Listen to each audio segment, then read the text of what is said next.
gëstu di nem ci seetaat kon di ngeen xam ne bàyyee yàlla moo soob def ko mi njiital ana bismillahi rahmaani rahim ñu ngi sant yàlla bu baax di ko weetal di ko ñaan mu julli te sëlmal ci sunub sang Muhammad alayhi salaatu wassalaam di ko ñaanal moom ak waa këram ak ay saxaabaam ak képp koo xam ne ab soppeem nga ba keroog yowmal qiyaamati ñu ngi am mbégte bu baax a baax dellu siwaat ak yéen ci seen jotaay daaray Limaamu ji ñëw ci édition bi nga xam ne moom la ñu jagleel appelu 2022 di ñaan suñu boroom mu defal ñu tawfiix defal ñu jàppandal nangul ñu liggéey bi xanaa ubbee di ñaanal ak nuyu ki nga xam ne mooy xalifatul muslimin di sayyiduna muhammadul muxtaar doomi Seydina Mandione Laye di ko ñaanal mu yàgg fi loolu te wér di ñaanal ay rakkam di ñaanal njabootam gépp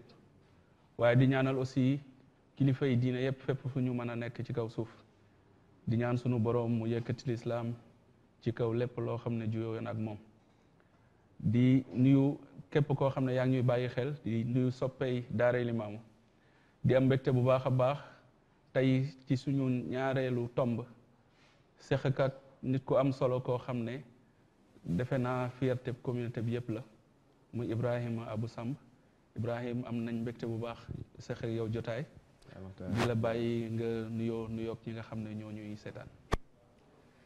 jërëjëf Baara maa lay delloo ziar di la delloo nuyu bismillahi rahmaani rahim alhamdulilahi rabbil alamin wasalaatu wasalaamu ala rasulillahi sayyidina imaamillahi almahdi alayhi salaatu wasalaam laay Moxtaar ñu ngi leen di nuyu ñi nga xam ni ñooy suivre émission bi yëpp di jiital ci nuyoo bi ki nga xam ni mooy xalifatul muslimin Seydi Mouhamadou Mokhtar ibn Seydina Mandione ibn Seydina imaamillahi almahdi alayhi salaatu wasalaam di nuyu comme ni mu ko waxee kilifa diine yëpp di nuyu ahlul bayti Seydina Limaamu gépp di nuyu ahlullaahi jullit ñëpp di nuyu àddina bi yëpp kon ñu ngi lay delloo ziar boobu tey ñaan lépp lu ñu fi wax rek yàlla na doon njëriñ barke Seydina Limaamu alayhi salaatu wasalaam. amiin amiin macha allah Ibrahima Abou Samb di taalibe Seydina Limaamu Laay alayhi salaatu wasalaam di bindkat bu mag nekk gëstukat bu mag aussi boo xam ne comme ni ma ko waxee sànq fierté bi jeunesse su Laayeen la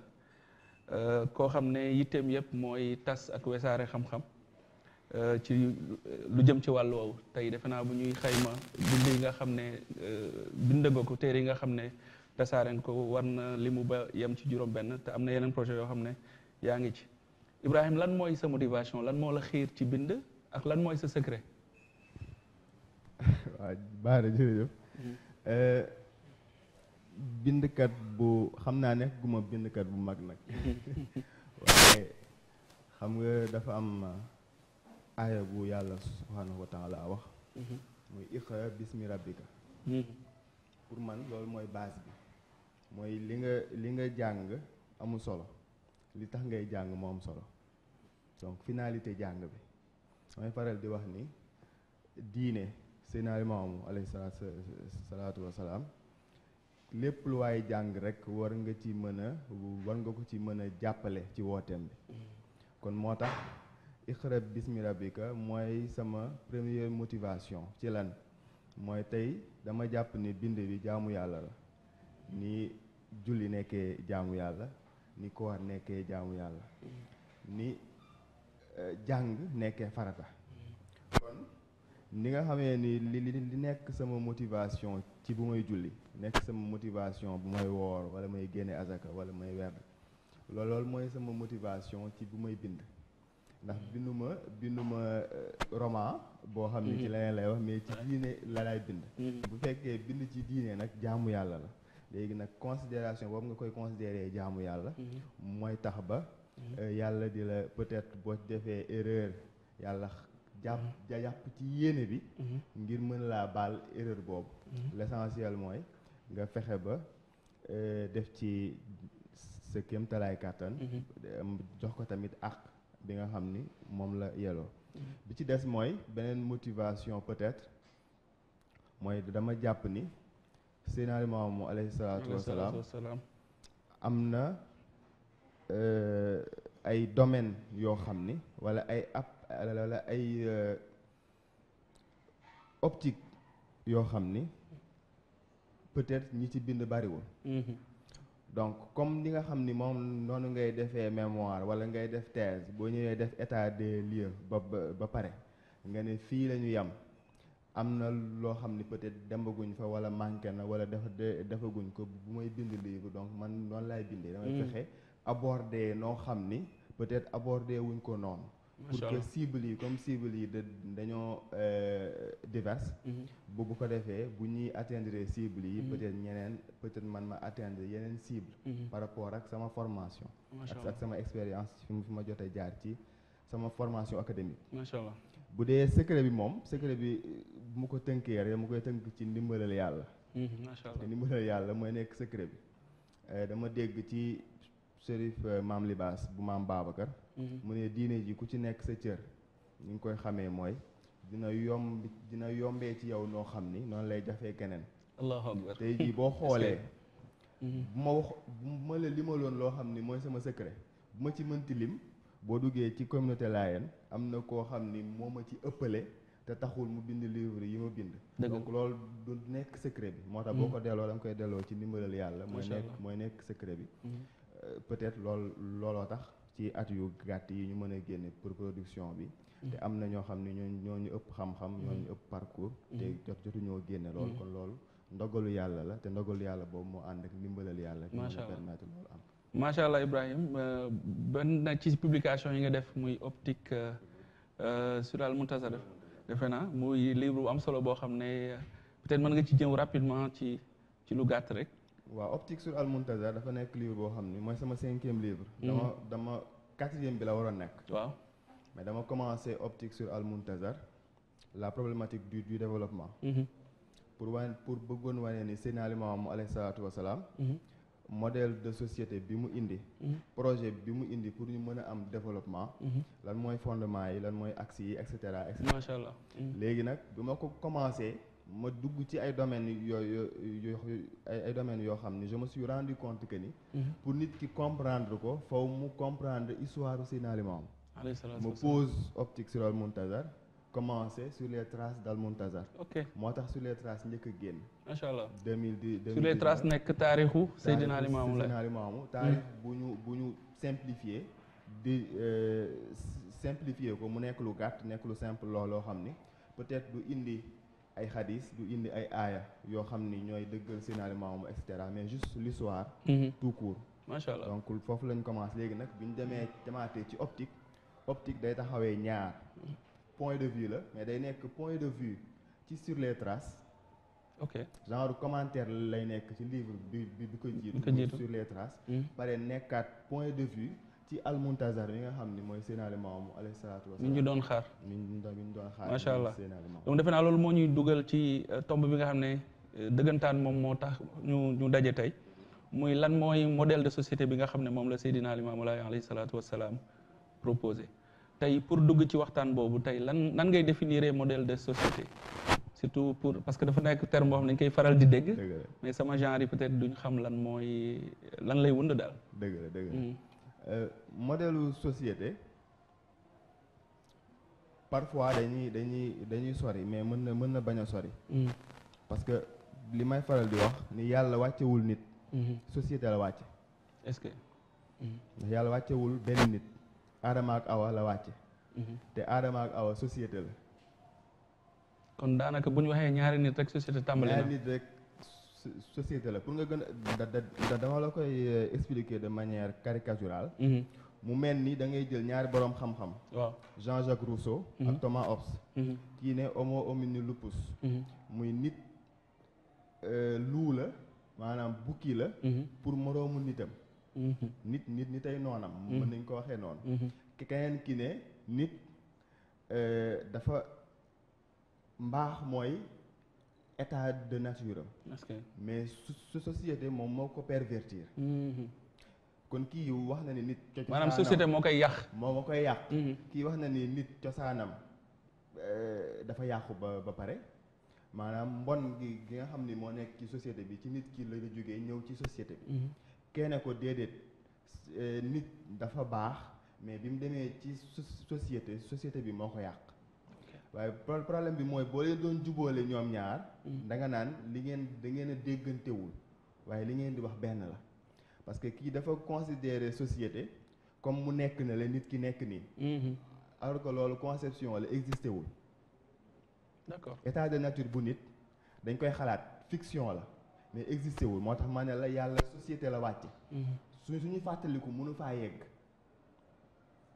mais ki nga xam ni dafa ne société mooy yàq nit loolu idée de cohabitation la conscience su cohabitation mooy nit bu demee ba xam ni dafa war a bokk rek ci la iñaan di dugg ci la fiir di dugg ci la rey di dugg ci la leneen ak leneen di dugg moo tax buñ la nee société mooy yàq nit idée de conscience su cohabitation boobu la le fait que nit xam ni nekk fi moom dong il est obligé de cohabiter avec une autre personne avec les autres personnes léegi nag loolu mooy expliquer modèle mooy comme que keneen ñëw na faw mu am dëkkin d'accord dëkkatoo yow kese faw mu am dëkkin léegi ni ngeen di dëkkee nag loolu tëralin la boo xam ni yàlla dafa indi tëralilam mu am ñoo xam ni dañ ne tëralin boobu doy ñu nañ xalaatal suñu bopp mooy dichotomie bi am entre modèle bi yàlla indi ak modèle bi nit ñi indi donc tëralin boobu nag mooy modèle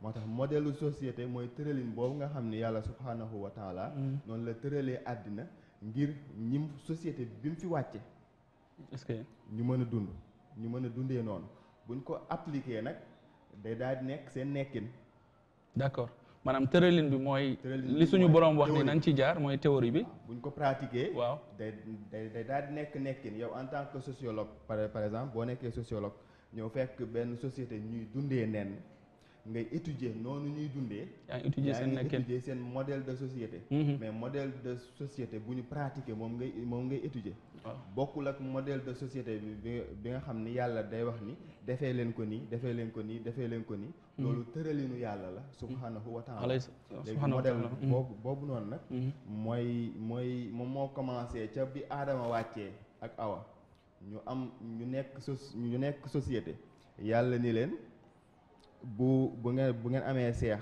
amaat beneen seex na kii takk kii na kii takk kii loolu tëralin la yàllaa ngi tëral modèle de société et bi mu ko tëralee noonu nga gis ne mu ngi am transgression ci Xaabil ak Abil dëgg la nga gis trans donc fu tëralin am rek transgression dina am ñuy xaabaabal léegi nga gis ne kon bi mu commencé ci aadama ba al yawma akmaltu lakum diinukum fa la apogée modèle société yàlla taxaw moo tax finalement di ñëw di taxawee mu jaddit waaw foofu laa bëgg sax ñu ñëw fa mooy tey aujourd'hui lan moo tax ñu war a xaar ci Seydina Limaamu Laay alayhi salaatu wassalaam modèle de société ak ci ban taxawaay la koy proposé xam nga buñ la nee waxal nga wax ci ñaar nga ko mën a teg mooy légalité wala légitimité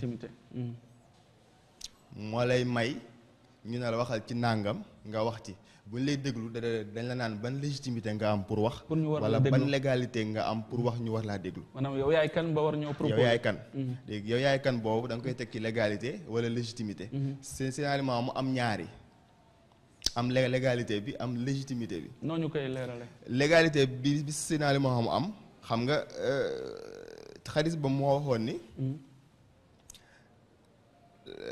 yamlaawul arda adlan wa xistan kama muli at jawran wa zulman law lam yabqa min ad-dunya ila yawmun atawalla llahu zalika al-yawm hatta yabansa fihi rajul min ahli bayti yamlaawul arda adlan wa xistan kama muli at jawran wa zulman dafa am benn lu ci jara bàyyi xel mooy dafa ni bu desoon lu dul même bu fekkoon ni dafa des benn fan kese benn fan ci àdduna c'est-à-dire que loolu mënul jaas donc même buñ duggee ci légal parce que légalité day textuel moo gën a wóor maanaam ci ay bind ci ay bind lañ koy teg textuel donc bu fekkee ni ñi nga xam ne am nañ légalité ñëpp am na ci ñoo xam ne am nañ légalité mais mën nañoo ñàkk mais kii légalité am dañ koo renforcer yàlla dañ ne même bu fekkoon des na benn fan sax kooku moom foofu mu ñëw donc c'est une légalité renforcée muy loolu nga xam ne loo xam ne yonent bi moo ñu ko waxoon yonent bi alayhi salaatu wasalaam moo ñu ko waxoon. waaw donc moo tax mu nekk solution jamono. mu war ñu indil modèle société boo xam ni jamono ci la war a miirewoo pour mën a doxal. macha allah bu dee légitimité posture moo koy faral di joxe. posture. seen aliment lu mu wax akunu amaamakum. loolu posture la. mooy dinaa nekk ci seen kanam. waaw digle sangaay nga sango ba pare. dëgg la mooy finalement modèle société bi mu ñu indil bu ñu duggee peut-être ci axe yi. après dinañ gën a comprendre loolu. mooy modèle société bi mu ñu indil moom moo ko jiite moo ñu ci jiitu. moo ko njëkk a pratiquer. macha allah digaluñu rek taxaw fële.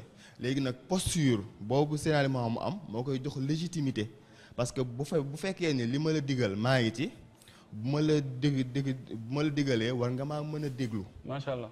donc mooy indi légalité bi ak légitimité peut-être nag domaine boo ci dugg rek mën nga indi référence yu baree bari parce que même boo duggee ci légalité bi Seydina Limaamu alayhi salaatu wasalaam dugg ci risaalaam moom Seydina Limaamu di nga gis nan la yonent bi alayhi salaatu wasalaam amee légalité ngir mën a jubal jaam ñi ba ci turu Mahdi yu sax nga xam ni mooy turu Seydina Limaamu alayhi salaatu wasalaam tur bi rek dafay wane hidaaya ci biir hidaaya boobu nga xam ni moom la war a teg. macha allah Cheikh Ibrahim xam naa dañuy dugg kon bu baax ci waxtaan bi ndax waxtu wi mu ngi jëkkanteeg ñun muy déjà modèle de société boobu nga wax ni Seydina Limaamu alayhi salaam ci texte yi nga xam ne annoncé woon na ko déjà légalité mën na feeñ foofu beneen bi mooy ni mu jiitee li muy wax mu feeñ bu baax a baax ci ay jëfam waaw mooy pédagogie par exemple tey ci yan fondement la modèle boobu Seydina Limaamu alayhi salaam proposé ci yan fondement la taxaw. wax naa bi may tàmbali ni dafa am ñaari modèle yuy xeex bi àddina bi nekkee ba léegi nee naa société la yàlla wàcc joxe modèle bi di dox bay al yawma akmaltu lakum diinukum modèle bi bu fekkoon civilisation islamique la ñuy wax l'islam du point de vue large du terme xam ni mooy yonent yi nga xam ne yëpp ñoo construire l'islam ba ci yonent bi ñëw nekk xatmi nabiyyin mu nekk sensu pierre de fait maanaam la principale pierre angulaire bi nga xam ni mooy ñëw mottali néeg boobu. macha allah léegi bu fekkee ni jël nañ loolu dafa am benn modèle boo xam ne toujours mooy nekk à côté mooy modèle bi yàlla teg ak modèle bi ñi ñuy xalaatal seen bopp. léegi nag modèle bi ñi ñuy xalaatal seen bopp li nekk problème bi mooy fondement bi moo dul nekk benn. yonent bi alayhi salaatu wasalaam dafa am ñaan bu mu doon ñaan. rabbana atina fi dunya xasana wa fil axirati xasana. modèle yi nga xam ni nit moo koy teg nag benn tànk lay doxee. ñu tànk àdduna kese. ok alors que dafa am philosophe bu waxoon ni yàlla bu amul woon sax dinañ ko créer parce que moom mooy le meilleur régulateur social. ok société bi ñuy nekk buñ ci génnee yàlla li ma tuddee facteur Dieu. xam nga Sénégal bari na lu fi tàkkul wala lu fi defarul yàlla baax na rek moo tax. est-ce que c'est ce qu'on appelle le facteur Dieu. mooy yàlla moom buñ ko génnee ci mbir yi régulation dootul amati. l'homme est un loup pour l'homme day daal di nekk dëgg dañuy lekkante parce que amoo looy xalaat ci ginnaaw. d'accord bu ko defee ki amul du mën a muñ. ndax comme que àdduna mooy finalité bi ki amul du muñ. ki am tamit day du sentir besoin wu di altruiste. waaw donc yooyu moo tax yàlla mu nekk régulateur bi gën a am léegi nag fondement boobu noonu nga xam ni yonent bi alayhi salaatu wasalaam moo waxoon ni moo ñaanoon ñaan boobu wax ni yàlla may ko mën naa ko traduire le bonheur ici-bas et dans l'au-delà. ñu ko traduire le salut ici-bas et dans l'au-delà. mooy xéewal ci àddina ci àddina ci àllaaxira. modèle société bi finalement alayhi salaatu wasalaam indi loolu mooy finalité bi. comme que loolu mooy finalité bi nag moo tax fondement bi yàlla lay nekk. fondement bi yàlla lay nekk. finalité bi mooy taxe ci ñaari kër. ci ñaari kër. léegi nag finalité boobu mu am mooy tax modèle société bi mu indi muy am régulation. muy équilibré. parce que ñaari tànk lay doxe. modèle boobu nag nekk modèle bu bees. wax naa ni ci aadama la commencé. ci continuité la. léegi nag bi ñëwee ci démb bi yonent bi waxee ne diine ji mat na. moo tax ba ci yeneen yàlla Isaa mi war a ñëwaat. ba ci signalement mi nga xam ne moo ñëwaat. ñoom ñëpp dañuy ñëw ngir beesalaat. ba yeneen si ñu woon daalam ko. borom moo ñëwaat sol per ba topp adapté nañ ko macha allah. dinu wër tajdir moom macha allah lañu macha allah Cheikh Ibrahima donc wax nga ni ci fondement bi suñu borom la waaye finalité bi mooy nan la ñuy fexe ba texe fii ci kër gi ñu nekk texe ci kër gi ñu jëm waaye tey moo ñu doon leeral ci tey ci axe yi nga xam ne modèle de société boobu axe yooyu la concerné lan nga ñu ci mën a tënk. waaw mën naa ko tënk ci ñett ci sama dégg-dégg muy ñett yoo xam ne ci nekk mën na tënkuwaat ci ñett bu nekk tënkuwaat ci ñett bu ci nekk mën nañ ko si bu njëkk bu njëkk bi mooy li ma tuddee le front cassable bu nit ki doomu aadama boo xoolee xam nga dañoo am benn conception évolutionniste ba nga xam ne dañuy yaakaar ne àddina bi toujours day gën a jëm kanam alors que àddina cycle day dem ba ci kaw wàccaat ci suuf yéegaat ba ci kaw wàccaat ci suuf parfois nag bu ñu jël temps wu xool ba xam ñun dañoo nekk ci àddina buy wàcc wala buy yéeg dañuy jàpp ni rek génération bu ñëw jàpp na ni moo gën a muus ñu jiitu moo gën a yónnee et cetera.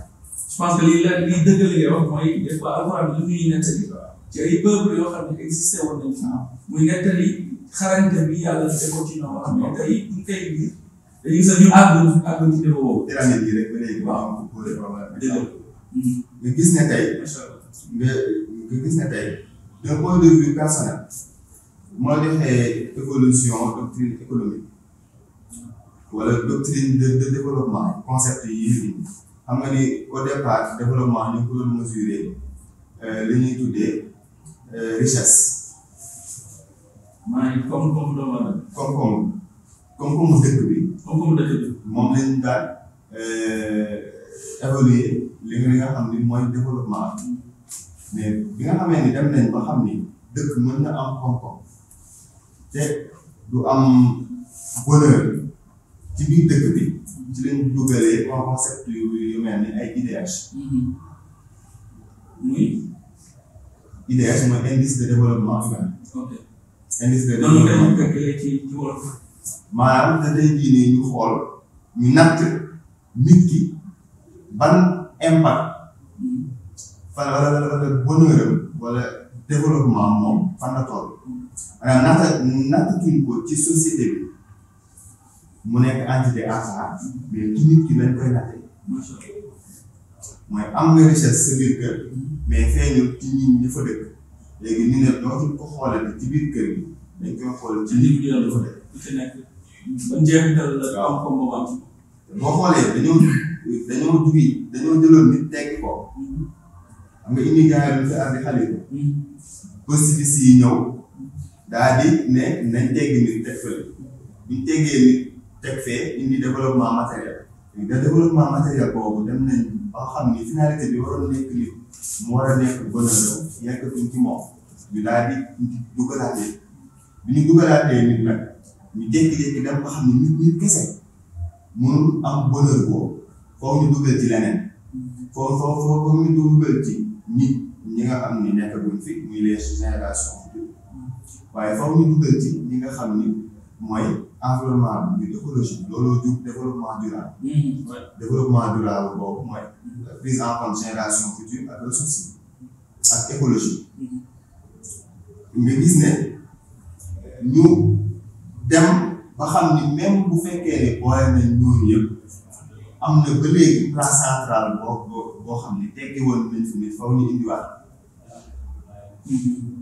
moo jur fi mu toll nii développement personnel moo nekk en vogue nga xam nañ ni développement personnel mooy jur développement sociétal moo tax dootuñu développer des sociétés pour mu développer nit pour mu indil bonheur nit dañuy yaar nit ki macha allah pour mu mën a defar société donc dañoo départ affaire bi te pourtant alquran yàlla subhanahu wa taala foofu la départ rek nit bi mu jëlee nit def ko xalifa ci la ko jox responsabilité bi lépp loo xam ne nekk na fi donc sur le plan environnemental war koo saytu wala ci développement bi loolu tuddee ko bu baax notion imaara islam yi mooy toppatoo suuf bi nga xam ne bokk na ci suñu ay mission moo tax ma ne dañuy yaakaar ne parfois bu ñëw rek da ngay raw ñu ñëwoon fekk léeg-léeg nga wàcc ba ci suuf bàyyi la nga xam ni fa nga nekkoon te loolu moo gënoon moo tax doctrine dañoo ñëw fekk si waat l'islam nekk modèle bi finalement. léegi boo ñëwee ci modèle boobu justement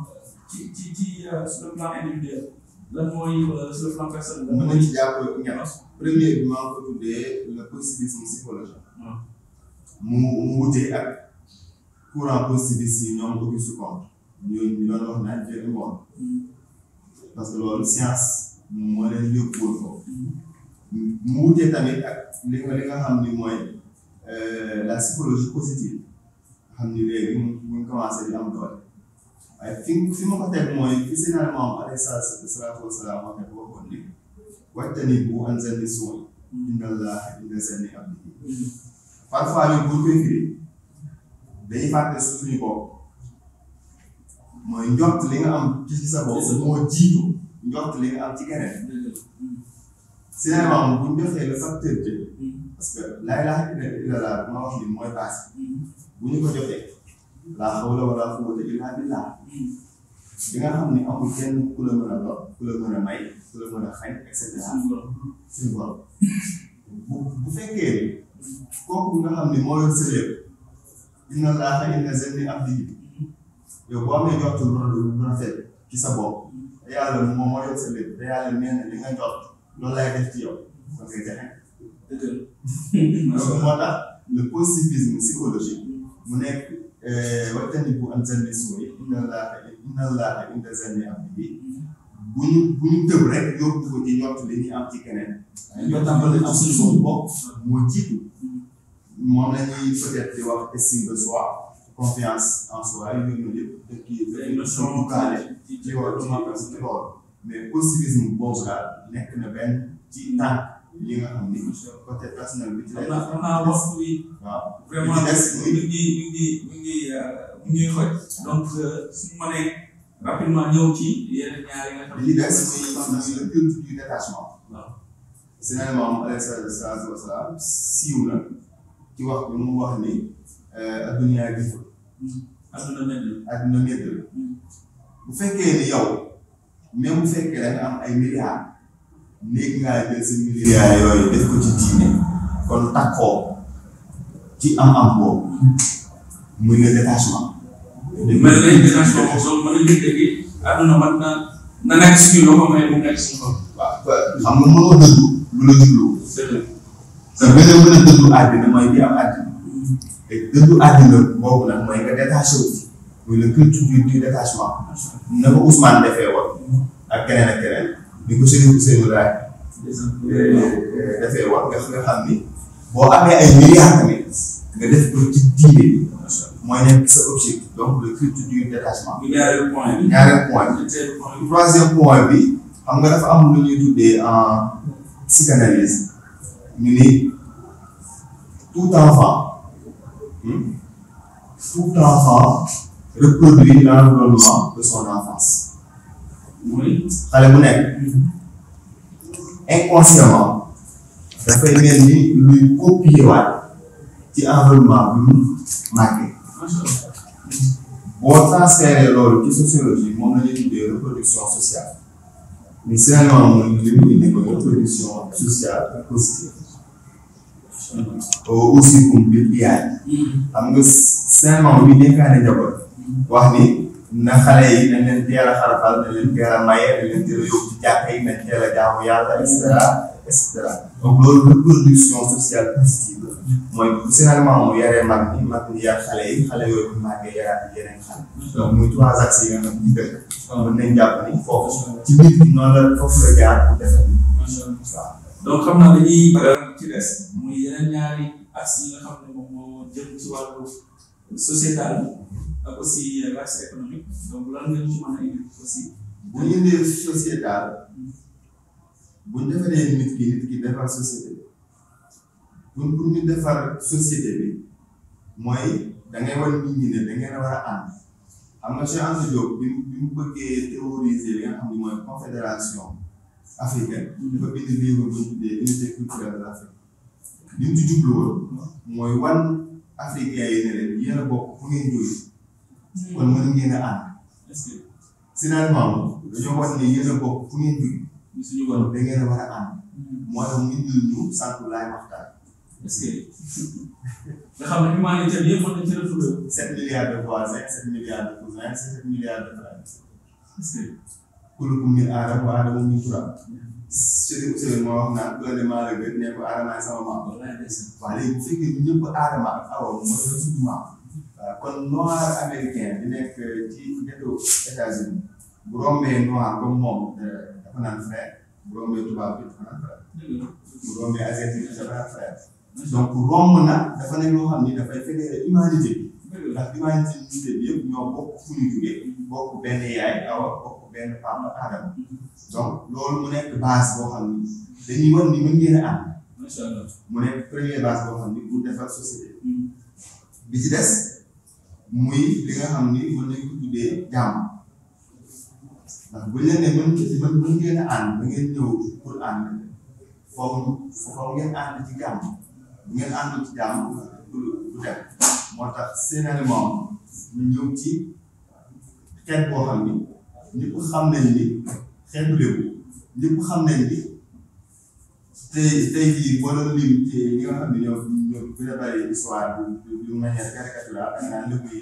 ak jaaroo mais nan la sénégalement alayhi salaatu wasalaam ñëwee ba ci lébu yi fexe ba jëmbat ci ñoom jàmm jooju ba nga xam ne képp kuy attaqué sax communauté da nga naan naa dem attaqué di laay ni mooy gën a seet ci man muy jàmm jooju mu jëmbat ci ñoom parce que jàmm jooju mooy tax ñu mën a dem léegi dafa am benn lenn lu am solo mooy ginnaaw jàmm nga ñëw teg nga jàmm mais ñëpp duñ ko accepté. donc jàmm mooy deuxième point. jàmm mooy deuxième point. ñetteelu point bi doon. sol bu yegg yooyu yëpp ci jàmm ñetteelu point bi mooy tolérance parce que boo defaree nit kooku mën a xëcc ñi mën a xëcc am na ñoo xam ne nit faral bu ko dañuy bañ. mais yow nan nga mën a def ba. mooy waaw ba dëgg ñi nga xam ni nanguwuñoo def yow. wala nanguwuñ la accepter li ngay dundee. donc loolu foofu nga am tolérance. dëkk ñi nga xam ni yéen a bokk lu ngeen gëm dëkk ñi nga xam ni bokk leen lu ngeen gëm mais plus encore dañ lay xeex. moo tax finalement mu joxoon symbolique bu course bi bu ñu la dabee toog sa course faral per yi bu ñu la nee bul for per yi bàyyi ko fa te nga dem te alquran moom moo ne woon wa ibaadu rahmaan lazina yamshuuna alal ardi hawnan wa izaa xaatabahumul jaahiluuna qaaluu salaaman kon bu fekk loolu mooy base bi nga xam ni finalement alayhi salaatu wa salaam ñetti point yooyu permettre na ñu mën a jëflante mën a jëflante ki nga xam ni li nga gëm yaa ngi nord moom mu ngi sud te sax dalay xeex. te pourtant da ngeen mën a def ensemble. macha allah li ngeen def mooy dëkk jaay ci wax. macha allah loolu économie bi. waaw ci économie bi nga jeexale par boobu. waaw économie bi jeex na waaw. économie bi da ngay xool ni capitalisme bi nga xam ni moo ñu colonisé fi mu toll nii dafa tegu ci loo xam ni yàlla. da ko considéré comme château de cartes mooy da ngay jàll ba ci kaw riba da ngay jàll ba ci kaw mu daal moo tax ngay gis crise cyclique 1929 1973 et cetera ba ci bu 2008 bi ba ci crise bi muy crise bi donc finalement alayhi salaatu wa salaam déjà dafa génne riba ni ko l'islam génn muy base modèle économique mujj bi da koo teg ci tey. mooy lu sell. ñu ne ko lu sell mooy la mooy mu def mooy lu dagal kon génne riba yàlla budul du dagal muy li ma tuddee licéité de la consommation et des transactions parce que boo waxee tarkabu boo waxee kasrabu boo waxee totalement loolu consommation wala dafa am fii damay mata mu ne dañuy seeyaat loolu transaction yi dañuy dugg. lépp loolu lu leen indi njëriñ rek soo leen ci yàlla. soo leen yàlla. borom xam-xam jullit ñëpp may nañ ko dëgg ci loolu. xam nga amal li ma waxoon mais tàmbali bi solution jamono. waaw dëgg la te mu jënd loolu day nekk ci loolu. dëgg la société consommation bi ñu nekk.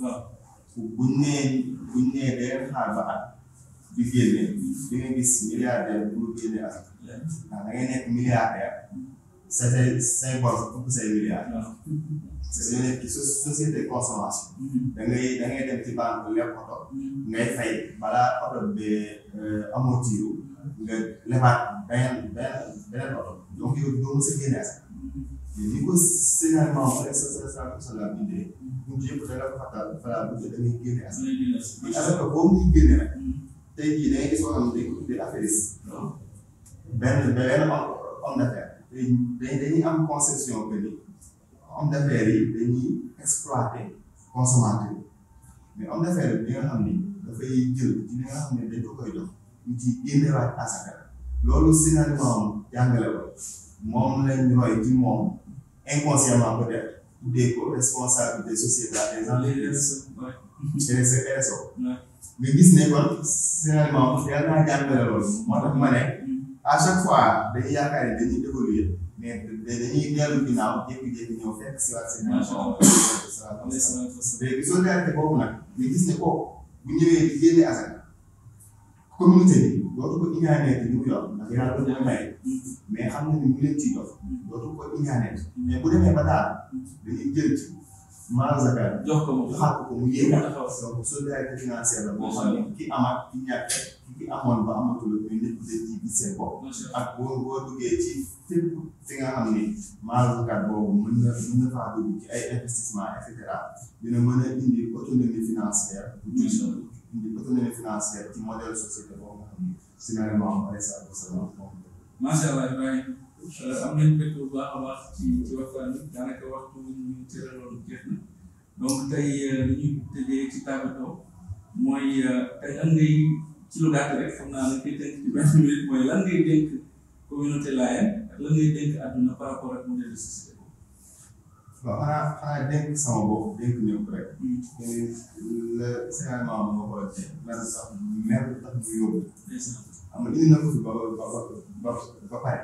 bi ñu koy indi nekk ci initiative yàlla moo ko jox ne ko mu indee yi woote na matal na jotal fekkal nañ fi modèle boo xam ni mooy solution bis bu ñu wëree ba sonn ñu ñëwaat solution bi dañ ko fekk léegi nag donc ñun dañ jéem a exploiter solution boobu xool nga lañ ciy tënkoo te xam ni bi àddina bi sosoo ba léegi modèle bi nga xam ni moom la fi yàlla rek moom mës a nekk sauvetage waaye modèle bi nga xam ne ñoo koy xalaatal suñ ko toujours day am ay failles parce que yow mënoo nekk ci biir entité ba pare bëgg a tëgg loo xam ni foog nga am vue d'ensemble entité donc loolu mooy tax nit bu tëggee rek day am lu mu gis am lu mu gis comme yàlla mi nga xam ne boo muur loolu lépp nag boo gis loolu tegal na ko te signalement li ma sax lu ma xool ni max bi mooy seen njiit muy mu jekk bi nga xam ne ñoo yaay ñoo partenaire ak comme que moom mooy seen njiit moom mooy indi solution bi nga xam ni moo gën a efficiente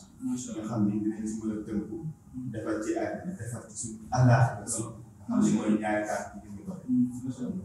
macha allah Cheikh Ibrahima comme naa ne di ñàkk ñu amaat yeneen jotaay parce que def naa li nga fi indi ci xam-xam ak ay leeral mérité na yeneen jotaay yu gën a yaatu nga xam ne ak su nekk dinañ am chance traité ko donc soppay Daara Limamou soppay Daara Limamou li mooy li nga xam ne moom lañ leen indiloon seen ñaareelu numéro ci Daara Limamou édition appel 2022 ñu àndaloon ci ak ki nga xam ne mooy Ibrahima Boussam maa ngi rappelé ni tey li muy waxtaanee nii am na ci téere bu mu tënk bu tudd optique sur la Muntazar bu war a génne ñu war a génne wax yeneen impression ci appel bi donc ngeen ko xaar contact Ibrahima pour mën ci am mën a gëstu parce que aussi effort yu mel noonu rek lañ ko mën a soutenir maanaam tey ki bind ni nga ko gën a mën a soutenir mooy au moins nga lire li mu bind parce que loolu mooy enrichir débat bi jàppale aussi maison d'édition yi nga xam ne yëpp ñu ngi jublu ci lu mel noonu donc di leen gërëm di leen ñaanal suñu borom yàlla defal ñu taw.